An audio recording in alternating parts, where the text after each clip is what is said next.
அருள்மிகு நடுக்காட்டு இசக்கியம்மன் கோயில் மகா கும்பாபிஷேக விழா. அனைவரும் வருக, அம்மன் அருள் பெருக.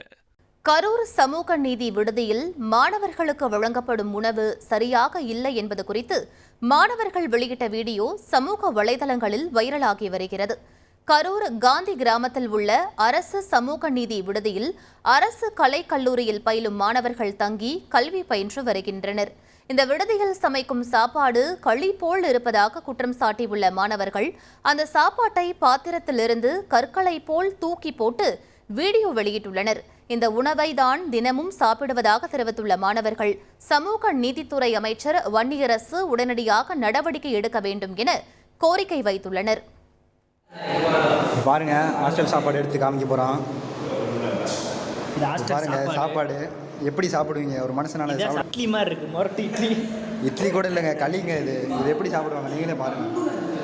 இட்லி, மொரட்டு இட்லி போட்டா உடைய கூட மாட்டேங்குது, அவ்வளோ கெட்டியாக இருக்குது. இது எப்படி சாப்பிட சொல்கிறீங்க?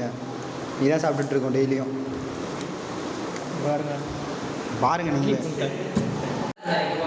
பாருங்க, ஹாஸ்டல் சாப்பாடு எடுத்து காமிக்க போகிறான். பாருங்க சாப்பாடு எப்படி சாப்பிடுவீங்க? ஒரு மனுஷனால இட்லி மாதிரி இருக்கு. மொரட்டு இட்லி. இட்லி கூட இல்லைங்க, களிங்க. இது எப்படி சாப்பிடுவாங்க நீங்களே பாருங்க. இட்லி, மொரட்டு இட்லி.